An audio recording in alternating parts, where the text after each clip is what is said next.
Hi friends, అందరికీ నమస్కారం. ఆంధ్రప్రదేశ్ వ్యాప్తంగా ప్రస్తుతం ఉన్న విద్యుత్ మీటర్లు అనేది తొలగించి మనకు స్మార్ట్ మీటర్లు అయితే బిగించబోతున్నారు. ఈ యొక్క స్మార్ట్ మీటర్లకు సంబంధించి ఇక మీదట మీకు ముందుగా కరెంట్ అనేది రావాలంటే ముందుగానే మీరు రీఛార్జ్ అనేది అయితే చేసుకోవాల్సి ఉంటుంది. అంటే మన యొక్క ఫోన్‌కి ఏ విధంగా అయితే ముందుగా రీఛార్జ్ చేసుకుంటే ఫోన్‌లు అనేది రాబోతున్నాయో అలాగే మనకు ఈ యొక్క విద్యుత్ మీటర్లకు సంబంధించి కూడా రీఛార్జ్ అనేది మనం అయితే చేసుకోవాల్సి ఉంటుంది. ఈ యొక్క మీటర్లు అనేది ఏ విధంగా ఉండబోతున్నాయి, ఏ విధంగా రీఛార్జ్ చేసుకోవాల్సి ఉంటుంది, అలాగే 200 యూనిట్ల ఉచిత విద్యుత్‌కి సంబంధించి కూడా ఒక అప్డేట్ అయితే రావడం జరిగింది. దీనికి సంబంధించి కూడా ఎవరు ఎప్పుడు రిజిస్ట్రేషన్ చేసుకోవాలి, ఎలా రిజిస్ట్రేషన్ చేసుకోవాలి అనే దానికి సంబంధించిన పూర్తి అప్డేట్ ఇప్పుడు నేను మీకైతే తెలియజేస్తాను. ఇలాంటి తాజా అప్డేట్స్ ఎప్పటికప్పుడు మీకు కావాలనుకున్నట్లయితే వెంటనే మీరు viral Vasu YouTube channel subscribe చేయండి. అలాగే ఈ యొక్క వీడియోను లైక్ చేయడం మాత్రం మర్చిపోవద్దు. ఆంధ్రప్రదేశ్ వ్యాప్తంగా ప్రతి ఒక్క ఇంటికి ఇక మీదట రీఛార్జ్ అనేది చేసుకున్నప్పుడు మాత్రమే మీ యొక్క ఇంటికి కరెంట్ అయితే రావడం జరుగుతుంది. ప్రస్తుతం మనకున్న మీటర్లకు గనుక చూసుకున్నట్లయితే ఒక నెల మొత్తం మనం వాడినట్లయితే ఆ తర్వాత నెలలో మనకు 1వ తేదీన రీడింగ్ అనేది తీసి 15వ తేదీ లోపల మనం విద్యుత్ బిల్ అనేది మనం అయితే చెల్లించుకోవడం జరుగుతుంది. అయితే రానున్న రోజుల్లో ఇక మీదట అలా కాకుండా ప్రతి ఇంటికి స్మార్ట్ మీటర్లు అయితే రాబోతున్నాయి. ఇక్కడ స్క్రీన్ మీద కనుక చూసుకున్నట్లయితే మన ఇంటికి త్వరలో బిగించబోయే స్మార్ట్ మీటర్ అనేది ఈ విధంగా ఉంటుంది. ఇందులో మనకు సంబంధించి ఒక చిప్ అనేది అయితే ఉంటుంది. అంటే మనకు ప్రతి ఒక్క మీటర్ కి ఒక సిమ్ కార్డ్ అయితే బిగించబోతున్నారు. ఈ యొక్క సిమ్ కార్డ్ ను విద్యుత్ సంస్థలకి సంబంధించి మన యొక్క అకౌంట్ కి అయితే లింక్ చేయబోతున్నారు. అంటే మన యొక్క మీటర్ కి సంబంధించిన నంబర్ కు ఈ యొక్క సిమ్ కార్డ్ అనేది లింక్ అనేది చేసి ఫోన్ నంబర్లు అలాగే ఆధార్ నంబర్లు అయితే పూర్తి స్థాయిలో లింక్ అయితే చేయబోతున్నారు. ఇలా లింక్ చేసిన తర్వాత ప్రతి ఒక్క విద్యుత్ సంస్థలు తప్పనిసరిగా దీనికంటూ ఒక ప్రత్యేకంగా ఒక యాప్ అయితే విడుదల చేయబోతున్నారు. ఇక మీదట ఈ యొక్క యాప్ లో మనకు సంబంధించిన ఐడి అలాగే పాస్వర్డ్ తో అంటే ఆధార్ నంబర్ తో రిజిస్ట్రేషన్ అనేది చేసుకున్న వెంటనే మనకు ఇక మీదట కరెంట్ అనేది రావాలంటే దీనికంటూ కొన్ని ప్యాకేజీలు అనేది ఉంటాయి. అంటే మనకు ఇప్పుడు ప్రస్తుతానికి మన యొక్క ఫోన్ కి సంబంధించి ఏ విధంగా అయితే ప్యాకేజీలు అనేది ఉంటాయండి, నెలకు సంబంధించి 6 నెలలకు సంబంధించి ఇలా ఏదైతే ప్యాకేజీలు అనేది ఉన్నాయో ఇదే విధంగా ప్యాకేజీలు అయితే రాబోతున్నాయి. ఇక్కడ స్క్రీన్ మీద కనుక చూసుకున్నట్లయితే ఈ యొక్క వ్యక్తికి సంబంధించి ఇప్పటి వరకు మొదటి రీఛార్జ్ అనేది ₹100 చేసుకున్నారు కాబట్టి ₹100 కరెంట్ అనేది అతను వాడేసుకోవడం జరిగింది. అయినా కూడా కరెంట్ అనేది అలాగే వాడడం వలన అతనికి మైనస్‌లో ₹114 అయితే వెళ్ళడం జరిగింది. అంటే మనకు ఈ యొక్క ₹100 వరకు కరెంట్ అనేది వచ్చిన తర్వాత మనకు ఒక ఇన్ఫర్మేషన్ అయితే ఇవ్వడం జరుగుతుంది. మీ యొక్క కరెంట్‌కి సంబంధించిన బిల్ అనేది అయితే అయిపోయింది. వెంటనే రీచార్జ్ చేసుకోమని ఇన్ఫర్మేషన్ అయితే రావడం జరుగుతుంది. అయినా కూడా మనం వాడుకున్నట్లయితే మనకు 10 యూనిట్లు లేకపోతే 50 యూనిట్ల వరకు మనకు తర్వాత కరెంట్ అనేది వాడుకునే దానికి అవకాశం అయితే ఉంటుంది. ఆ తర్వాత పూర్తిగా మనకు కరెంట్ అనేది అయితే కట్ అయిపోతుంది. ఈ లోపల తప్పనిసరిగా మనం రీచార్జ్ అనేది చేసుకోవాల్సి ఉంటుంది. ఇతను మొదటి రీచార్జ్ ₹100 చేసుకున్నారు కాబట్టి ఆ యొక్క ₹100 అనేది అయిపోయిన వెంటనే అతనికి సంబంధించిన బ్యాలెన్స్ అనేది మైనస్‌లోకి అయితే వెళ్ళిపోవడం జరిగింది.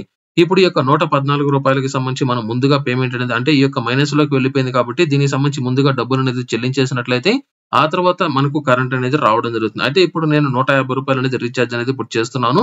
₹150 రీచార్జ్ గనుక చేసుకున్నట్లయితే ఇతనికి సంబంధించి ఈ యొక్క ₹114 అనేది కట్ అనేది అయిపోయిన తర్వాత ₹35 బ్యాలెన్స్ అనేది రావడం జరిగింది. ఈ ₹35 ఉన్నంత వరకు మరలా నేను కరెంట్ అయితే వాడుకోవచ్చు. అది గనుక అయిపోయినట్లయితే మరలా రీచార్జ్ అయితే నేను చేసుకోవాల్సి ఉంటుంది. అంటే గతంలో లాగా మనకు నెల చివరాఖరు వరకు మన ఇష్టం వచ్చినట్లు కరెంట్ వాడుకొని ఆ తర్వాత బిల్లును బట్టి మనం అమౌంట్ అయితే చెల్లించుకోవడం జరిగేది.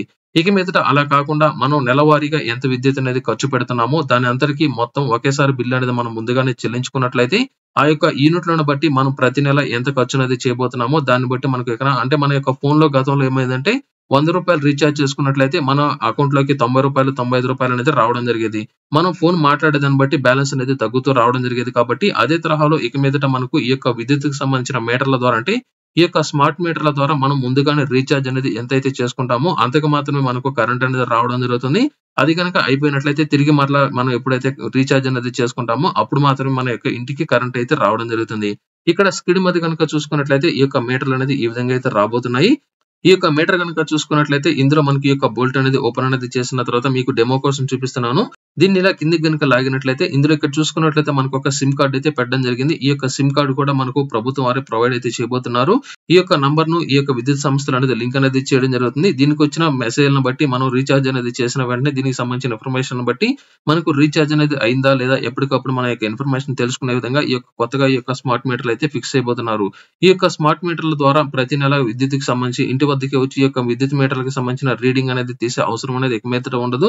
మనకు ఎప్పుడైతే మనకు కరెంట్ అనేది అవసరం అవుతాయో అప్పటికప్పుడే మనం రీచార్జ్ అనేది చేసుకున్నట్లయితే మనకు కరెంట్ అయితే రావడం జరుగుతుంది. ఇక మీదట ప్రతి నెల ఇంటికొచ్చి మీటర్లకు సంబంధించిన రీడింగ్ అనేది తీసి బిల్లులు ఇవ్వడం ఇటువంటిదంతా ఏమీ ఉండదు. మనకి సంబంధించి ప్రతి నెల ఈ యొక్క హిస్టరీ అనేది చూసుకోవాలనుకున్నా కూడా ఏ టైంలో ఎంత ఖర్చు చేశామో ఎప్పుడెప్పుడు ఎంత విద్యుత్ అనేది ఖర్చు అనేది అయింది ఎప్పటికప్పుడు మన యొక్క ఈ యొక్క యాప్‌లో మనం మానిటరింగ్ అయితే చేసుకోవచ్చు. ఇకపోతే ప్రస్తుతం ఈ యొక్క మీటర్లు అనేది ఎప్పుడు బిగిస్తారు, ఎవరికి బిగిస్తారంటే ప్రస్తుతం ఆంధ్రప్రదేశ్ వ్యాప్తంగా గనుక చూసుకున్నట్లయితే ఈ యొక్క మీటర్లను వచ్చే ఏడాది జూన్ లేదా జూలై లోపల పూర్తి స్థాయిలో బిగించే విధంగా అంటే జూలై లోపల ఈ యొక్క స్మార్ట్ మీటర్ల వినియోగంలోకి రాబోతున్నట్లు సమాచారం అయితే రావడం జరిగింది. ప్రస్తుతం ఈ యొక్క మీటర్లు ఏదైతే ప్రభుత్వ కార్యాలయాలు ఉన్నాయో ఈ యొక్క ప్రభుత్వ కార్యాలయాలు అలాగే ఏదైతే ప్రైవేట్ సంస్థలు అలాగే ఏదైతే వాణిజ్య పరిశ్రమలు ఉన్నాయో వీటన్నిటికీ ప్రస్తుతం వీటిని అయితే ఫిక్స్ అనేది చేస్తున్నారు. మనకు వచ్చే ఏడాది మొదట్లో మనకు ఈ 200 యూనిట్లకు పైగా ఎవరైతే విద్యుత్ అనేది వాడుతున్నారో అటువంటి వారందరికీ ముందుగా ఈ యొక్క మీటర్లు అయితే ఫిక్స్ చేయబోతున్నారు. మీ యొక్క బిల్లు అనేది ప్రతి నెల 200 యూనిట్లు కనుక దాటుతున్నట్లయితే అటువంటి వారందరికీ మొదటగా ఈ యొక్క మీటర్లు అనేది ఫిక్స్ చేయబోతున్నారు. ఆ తర్వాత విడతల వారీగా మిగిలిన వారందరికీ కూడా పూర్తి స్థాయిలో వచ్చే ఏడాది లోపల తప్పనిసరిగా ఈ యొక్క విద్యుత్ మీటర్లు అనేది ప్రతి ఒక్క ఇంటికి అయితే ఫిక్స్ చేయబోతున్నారు. దీనికి సంబంధించి మనం ఎటువంటి రిజిస్ట్రేషన్ చేసుకోవాల్సిన అవసరం అయితే లేదు. కాకపోతే ప్రస్తుతం ఏపీ ప్రభుత్వం తాజాగా తీసుకోబోయే మరొక నిర్ణయం ఏంటంటే ప్రతి ఒక్క విద్యుత్ మీటర్ కు తప్పనిసరిగా ఆధార్ నంబర్ ను లింక్ చేయాలని ఒక నిర్ణయాన్ని అయితే తీసుకురావడం జరిగింది.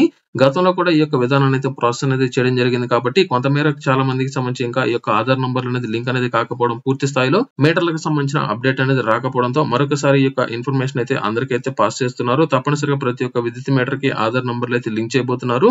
అలాగే మనకు ప్రస్తుత ప్రభుత్వం ఏం చేస్తుందంటే ప్రతి ఒక్క ప్రభుత్వ పథకానికి సంబంధించి వారు ఎంత మేర విద్యుత్ అనేది వాడుతున్నారు అనే దానికి సంబంధించిన ఇన్ఫర్మేషన్ కూడా రావాలి కాబట్టి ఆధార్ నంబర్లు తప్పనిసరిగా లింక్ అనేది అయితే చేయబోతున్నారు. ఈ యొక్క లింకింగ్ లో తప్పనిసరిగా వారికి సంబంధించి బయోమెట్రిక్ అనేది వేయాల్సి ఉంటుంది. అయితే ఆ యొక్క ఇంటికి సంబంధించి ఎవరైతే యజమాని ఉన్నారో వారు మాత్రమే ఈ యొక్క విద్యుత్తుకు సంబంధించిన ఆధార్ నంబర్తో లింక్ అనేది చేసే విధంగా నిర్ణయాలు అయితే తీసుకోబోతున్నారు. ఇక మీదట ఈ యొక్క స్మార్ట్ మీటర్లు కనుక వచ్చినట్లయితే ఈ యొక్క కరెంట్ అనేది దొంగతనంగా వాడుకోవడం ఇటువంటిది ఏమీ ఉండదని తప్పనిసరిగా ప్రతి నెల వారికి సంబంధించి ముందుగానే ఈ యొక్క విద్యుత్ సంస్థలకి బిల్లు అనేది పక్కాగా వస్తాయని ఎవరు పెండింగ్ లో పెట్టరని ఎవరైనా సరే ఈ యొక్క కరెంట్ కి సంబంధించి ఎటువంటి అవకతవకలు అనేది లేకుండా ఖచ్చితంగా మీటర్ రీడింగ్లు అనేది రాబోతున్నట్లు కూడా తెలియజేశారు. ఆంధ్రప్రదేశ్ వ్యాప్తంగా ఎవరైతే 200 యూనిట్ల విద్యుత్ అనేది వాడుతున్నారో అటువంటి వారందరికీ ముందుగా ఈ యొక్క మీటర్లు అయితే బిగించబోతున్నారు. త్వరలోనే ప్రతి ఒక్కరికి సంబంధించి ఈ యొక్క మీటర్లకు సంబంధించి ఎటువంటి రీఛార్జ్ అనేది చేసుకోవాలి అనే దానికి సంబంధించి కూడా అప్డేట్ అయితే రాబోతుంది. అయితే మనకు గతంలో ఉన్న ఇన్ఫర్మేషన్ ప్రకారం వీటిని ముందుగానే మనకు ఉచితంగా అయితే అందజేయబోతున్నట్లు తాజా అప్డేట్ అయితే మరొకసారి అయితే రావడం జరిగింది. ఇకపోతే 200 యూనిట్ల ఉచిత విద్యుత్తుకు సంబంధించి ప్రస్తుతం ఆంధ్రప్రదేశ్ లో ఒక టాపిక్ అయితే నడుస్తోంది. గత ప్రభుత్వ హయాంలో ప్రవేశపెట్టింది కావచ్చు లేదా అంతకు ముందే ఈ యొక్క ఉచిత విద్యుత్తుకు సంబంధించిన స్కీమ్ అయితే మనకు కేంద్ర ప్రభుత్వం అయితే తీసుకురావడం జరిగింది కాబట్టి దీన్నే ఏపీ ప్రభుత్వం 200 యూనిట్ల వరకు ఎవరైతే ఎస్సీ ఎస్టీలు ఉన్నారో అటువంటి వారందరికీ 200 యూనిట్ల వరకు ఉచిత విద్యుత్ అయితే అందజేస్తోంది. అయితే వైఎస్ఆర్సీపీ ప్రభుత్వం గతంలో ఏం చేసిందంటే ఎవరైతే ఎస్సీ ఎస్టీ తండాల్లో ఉంటారో లేదా ఆ యొక్క కాలనీలో ఉంటారో వారికి మాత్రమే ఈ యొక్క 200 యూనిట్ల వరకు ఉచిత విద్యుత్ అందజేయాలని గతంలో ఇన్ఫర్మేషన్ అయితే ఇవ్వడం జరిగింది. అప్పట్లో చాలా మందికి సంబంధించి యొక్క పథకాన్ని కూడా తొలగించడం జరిగింది. అయితే ఈ యొక్క పథకానికి సంబంధించి 200 యూనిట్ల ఉచిత విద్యుత్ అనేది నిలిపేశారని ప్రస్తుతం అధిక మొత్తంలో విమర్శలు వస్తున్న నేపథ్యంలో ఏపీ ప్రభుత్వం మరొకసారి స్పష్టం చేయడం జరిగింది. ఎవరికి 200 యూనిట్లకు సంబంధించిన ఉచిత విద్యుత్ అనేది ఎస్సీ ఎస్టీలు వాడుతున్నారో వారెవరికి ఈ యొక్క పథకాన్ని అయితే తొలగించలేదు.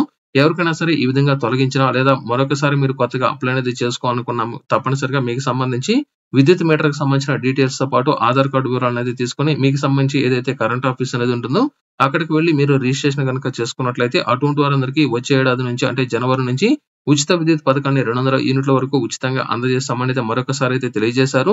ఎవరికి 200 యూనిట్ల వరకు ఉచిత విద్యుత్ అనేది అర్హత అనేది ఉందో ఎవరికి ఈ యొక్క పథకాన్ని తొలగించలేదని అర్హత ఉన్నవారు తప్పనిసరిగా విద్యుత్ శాఖ అధికారులతో కాంటాక్ట్ అనేది అయ్యి మీకు సంబంధించి యొక్క పథకాన్ని అప్లై చేసుకోవాలని కూడా తెలియజేయడం జరిగింది.